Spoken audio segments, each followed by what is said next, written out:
ଭଲ ପାଇବାକୁ ଦେଇଦେଲି ଅଧିକାର। ଗୋଟେ ଗୀତ ଗୀତ ବୁଲୁଚିଲୁ କେତେ କାମ ତେଣେ। ମୁଁ ଯାଇ ଭାବିଛି ଟିକେ ମାଉସୀ ଘର ଆଡେ ଯାଇକି ବୁଲି ଆସନ୍ତି। ମାଉସୀ ଘର ଆଡେ ଗଲେ କେମିତି ହୁଅନ୍ତା, ମାଇଣ୍ଡ ଟା ଟିକେ ଫ୍ରେଶ ହେଇଯାନ୍ତା। ଆଚ୍ଛା ଆଚ୍ଛା, ଯାହା ଭାବିଛି ସେଇଆ କରିବାକୁ ପଡିବ ମତେ। ଜୀବନ ବେଳେ ବେଳେ କାଳିଆରେ ଭାରି କଷ୍ଟ ଦିଏ, ସଂସାର ବେଳେ ବେଳେ କାଳିଆରେ ଭାରି ଦୁଃଖ ଦିଏ। ଦୁଃଖ ସୁଖ କଥା ତ ମୁଁ ପରେ ହେବି, ଯାଉଛି ମୋ ଦିଦିକୁ ଟିକେ କଲ୍ କରେ, ବହୁତ ଦିନ ହେଲାଣି ସେ ଆସିନି ଘର ଆଡେ। ଯାଉଛି ଆଜି ଫୋନ କରିକି ଡାକିବି, ଆଜି 12ଟା ବି ଅଛି, ମଟନ ଟିକେ ହବ, ତା ବାହାନାରେ ମୁଁ ଟିକେ ଖାଇଦେବି ନା। ହ୍ୟାଲୋ, ହଁ ଲୋ, ମୋ ଦିଦି ନା ଲୋ? ନାଲୋ ଝିଅ, କେତେ ଦିନ ହେଇଗଲାଣି ଘର ଆଡେ ଟିକେ ଆସିନୁ, ଟିକେ ଆସନ୍ତୁନି। ଆଜି 12ଟା ଥିଲା, ମା ବି କହୁଥିଲା ବାହାରିଥିଲୁ, ତାହେଲେ ଭଲ କଥା। ହଉ ତୁ ଜଲ୍ଦି ଜଲ୍ଦି ପଳେଇ ଆସ, ପହଞ୍ଚିଲେ ମତେ କଲ୍ କରିବୁ, ମୁଁ ଯାଇକି ନେଇ ଆସିବି ଛକରୁ। ହଉ ହଉ ଠିକ ଅଛି। ଆଉ ମୋ ମମିକୁ କହିଦେବି ଆଜି ମୋ ଦିଦି ଘରକୁ ଆସିଛି ବୋଲି। ମୋ ମମି ଶୁଣିଲେ ଭାରି ଖୁସି ହେଇଯିବ, ରୋଷେଇଟା ବି ଜଲ୍ଦି ଜଲ୍ଦି ହେଇଯିବ, ମଟନଟା ଖାଇବାରେ ପୁରା ମଜା ଆସିବ ନା। ମମି, ମମିଲୋ, ଏ ମମି, ମମି ମମି, କଣ ପାଇଁ ଏତେ ଜୋରେ ଚିଲ୍ଲାଉଛି ମୋ ଗେହ୍ଲି? ଆଲୋ ନାଇଁ ଲୋ, ଆଜି ନା ମୋ ଦିଦି ଆସିବ କଲ୍ କରିଥିଲା, ସେ ଅଲରେଡି ଘରୁ ବାହାରିକି ଆସିସାଇଲାଣି। ମୁଁ ତତେ ସେଇ କଥା କହୁଥିଲି ଲୋ। ତାହେଲେ ପ୍ଲାନିଂ ଟା ତୋର, ଦିଦି ଆସିବା ବାହାନାରେ ଘରେ ଟିକେ ମଟନ ଝୋଳ ହବ, ଖାଇବା ଚକ୍କରଟା ତୋର, ସେଇଥିପାଇଁ ଦିଦିକୁ ଡାକିଥିବୁ ତୁ। ନହେଲେ ଦିଦି ତ ଦିନ ନାହିଁ କାଳ ନାହିଁ, ମାମାକୁ ନେଇରେ ନାଇଁ ଆଜି ଆସୁଥିଲା ଆମ ଘରକୁ। ତୋର ସବୁବେଳେ ସେଇ କଥା, ତୁ ଜାଣିପାରୁନୁ ଏବେ ପରା କଲେଜ ଛୁଟି ହେଇଗଲାଣି, ସେଇଥିପାଇଁ ତୁ ଖରା ଛୁଟିରେ ବୁଲିବା ପାଇଁ ଆମ ଘରକୁ ଆସିଛି।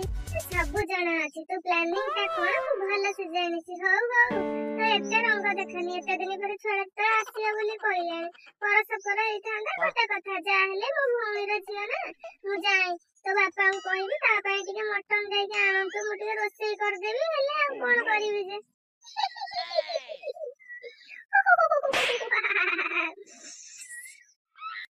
ମୁଁ କଣ କରିମି, ମୋର ତ କାମ ଧନ୍ଦା କିଛି ନାହିଁ।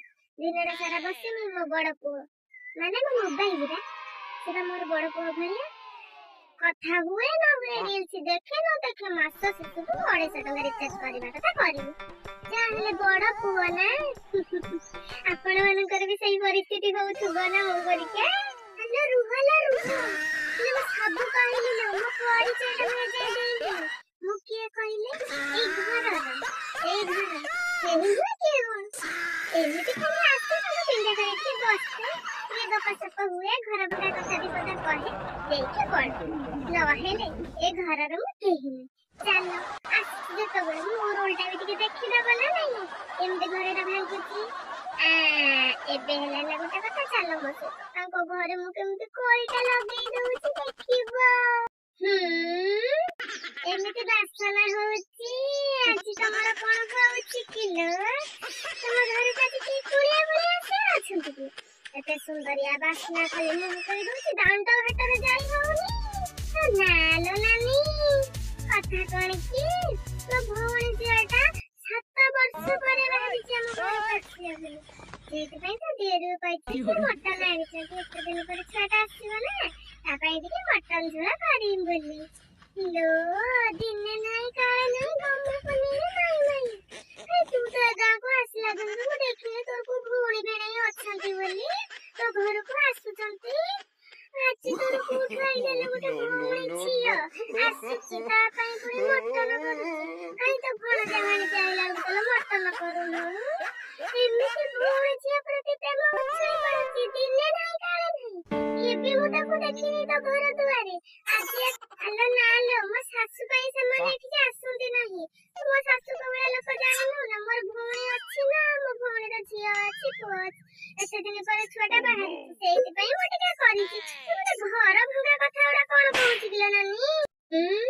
ଏମିତିଆ କଥା ତାହେଲେ ଗୋଟେ କଥା ମନେ ରଖିଥାଲୋ, ମଟନ 2 ପିସ୍ ଝୋଳ ଟିକେ ଯଦି ମତେ ନ ଦବୁ, ତାହେଲେ ମୁଁ ତ ଶାଶୁକୁ ଯାଇକି କହିଦେବି ଲୋ।